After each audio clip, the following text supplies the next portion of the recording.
ಮಾಡೋಕ್ಕಾಗಲ್ಲ video call ಮಾಡೋಕೆ ಹೇಳಿ ಎಷ್ಟು ಆಗ್ತಿದ್ದೀವಿ ರಿಕ್ವೆಸ್ಟ್ ಮಾಡ್ತಾರೆ ಸಂಬಳ ಕೊಡಲ್ಲ ಕೆಲಸ ಮಾಡ್ತಾರೆ ಬಾಡಿಗೆಯವ್ರಿಗೆ ಏನನ್ಬೇಕು ಯಾವ ಥರ ಅವ್ರು ಸುಮ್ಮನೆ ಇರ್ತಾರೆ ಓನರ್ಗಳು ಬೆಂಗಳೂರು ಎಂತ ಕೆಲಸ ಈಗ ಸ್ಯಾಲ್ರಿ ಇವತ್ತು ಕೊಟ್ಟರೆ ಇವತ್ತು ಕೆಲಸ ಮಾಡ್ತಿರೋ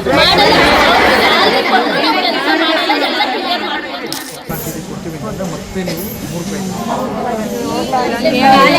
3 ಆದಂಗೆ ಆದದ್ದು ಬೇಡ ಅಂತ ಅವ್ರಿಗೆ ಅನುಭವ ಆಗಿದೆ ನೋಡಿದಾರಲ್ಲ ಅದಕ್ಕೆ ಹೇಳ್ತೀನಿ ಕೊಟ್ಟ ಮೇಲೆ ನೀವು ಅವತ್ತು ಕೈ ಬಿಡಿ. ಇವಾಗ ನಮಗೆ ಕೆಲಸ ಬಿಡ್ತಾ ಇದ್ದೀವಿ 3 ತಿಂಗಳು ಸಂಬಳ ಕೇಳೋದು ಕೇಳೋಕ್ಕಾಗಲ್ಲ. ಯಾಕಂತಂದರೆ ನೀವುಗಳು ಕೆಲಸ ಬಿಡ್ತಾ ಇರೋದು ಅಲ್ವಾ. ಯಾವುದೇ ಕಂಪ್ನಿಯವರು ನಿಮ್ಮನ್ನ ತೆಗೆದಾಕಿದ್ರೆ ನೀವು ಕೇಳ್ಬೋದು 3 ತಿಂಗಳು ಸಂಬಳ ಕೊಡಿ ನಮಗೆ ಅಂತ ಕೇಳ್ಬೋದು. ನೀವೇ ಬಿಡ್ತಿರೋದ್ರಿಂದ ಬರೋಕ್ಕಾಗಲ್ಲ ಅಂದರೆ ವೀಡಿಯೋ ಕಾಲ್ ಮಾಡೋಕ್ಕೆ ಹೇಳಿ ಎಷ್ಟು ಆಗ್ತಂತಿದ್ದೀವಿ ಅಲ್ವಾ. ವೀಡಿಯೋ ಕಾಲ್ ಅರೇಂಜ್ ಮಾಡೋಕ್ಕೆ ಹೇಳಿ ಒಂದು ಮಾನಿಟರ್ ಹಾಕ್ಬಿಟ್ಟು ವೀಡಿಯೋ ಕಾಲ್ ಮಾತಾಡಲಿ. ಅವನು ನಿಮ್ಮನ್ನ ಬೇಡ್ಕೋಬೇಕು ನಮ್ಮಲ್ಲೇ ಕೆಲಸ ಮಾಡಿ ಏನೋ ತಪ್ಪಾಗಿದೆ ಕ್ಷಮೆ ಅಂದರೆ ನೀವುಗಳು ನಿರ್ಧಾರ ಮಾಡಿ. ಅವರು ಬೇಡ್ಕೊಳ್ಳೋ ಥರ ಇಲ್ಲ.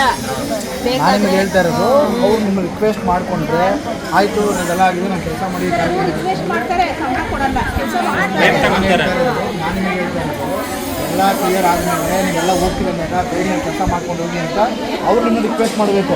ರಿಕ್ವೆಸ್ಟ್ ಮಾಡಿದ್ರೆ ನೀವು ಆಯಿತು ಅಂತ ಒಪ್ಕೊಂಡ್ರೆ ಮಾಡಬೇಕು. ಇಲ್ಲಾಂದರೆ ಹೊರಗಡೆ ಹೋಗ್ತೀವಿ ಅಂದಾಗ ನೀವು 250 ಜನ ಏನಿದ್ದೀರಾ 250 ಜನ ಒಗ್ಗಟ್ಟಾಗಿರ್ಬೇಕು. ಅದ್ರ ಒಬ್ಬ ಬಿರ್ಕ್ಬಿಡ್ತು ಅಂದ್ರೂ ಆ ಒಬ್ಬನ ಇನ್ನೊಬ್ಬ ಹೇಳ್ಕೊಂಡೋಗ್ತಾನೆ ಸೈಡಿಗೆ ಸರಿನಾ. ಅದಕ್ಕೆ ನೀವು ಒಗ್ಗಟ್ಟಾಗಿ ನಿಮ್ಮ PF ಅಥವಾ ಸಪ್ಲಿಮೆಂಟು ಎಲ್ಲನೂ ಸಹ ಇವತ್ತು ಸ್ಯಾಲ್ರಿ ಇವತ್ತು ಹಾಕೋದೇ ಬೇಡ ನಿಮಗೆ. ಇನ್ನೂ 2 ದಿನ ಬಿಟ್ಟಾಗಲಿ ಎಲ್ಲ ನೀಟಾಗಿ ಕ್ಲಿಯರ್ ಆಗಬೇಕು ಅಲ್ವಾ. ನೀವು ಆರಾಮಾಗಿ ಬೆಳಗ್ಗೆ ಬಂದು ತಿಂಡಿ ತಿನ್ಕೊಂಡು ಊಟ ತಿನ್ಕೊಂಡು ಸಂಗತಿ ಎದ್ದೋದ್ರೆ ನಿಮ್ಗೆ ಯಾರಿಗೂ ಸಿಗಲ್ಲ ಆಯಿತಾ. ಈ ಗಾರ್ಮೆಂಟ್ಸ್ಗಳಲ್ಲಿ ಹೆಂಗೆ ಈಗ ಇತ್ತೀಚೆಗೊಂದು ಗಾರ್ಮೆಂಟ್ಸಲ್ಲಿ ಇದನ್ನು ಗಲಾಟೆ ಹೇಳಿದ್ರೆ ನಿಮಗೆ ಆ QC ಆಗಿರೋ ಹುಡುಗನ QC ಇನ್ಚಾರ್ಜ್ ಮಾಡ್ತಾರೆ ಸರಿನಾ. ಪ್ರಮೋಷನ್ ಕೊಟ್ಟ ಬಟ್ ಅನ್ಯಾಯಗಳು ಹುಡುಗನಿಗೆ ನ್ಯಾಯ ಸಿಗಲಿಲ್ಲ ಸರಿನಾ. ನಿಮ್ಮಿಂದನೇ ಅವರೇ ಹೊರತು ಅವರಿಂದ ನೀವು ಯಾರೂ ಅಲ್ಲ. ಅದನ್ನು ಅರ್ಥ ಮಾಡಿಕೊಂಡು ನೀವೆಲ್ಲ ಒಗ್ಗಟ್ಟಾದರೆ ನಿಮ್ಗೆ ಏನು ನ್ಯಾಯ ಬರಬೇಕು ಖಂಡಿತವಾಗ್ಲೂ ನಿಮಗೆ ಅದು ಸಿಗುತ್ತೆ.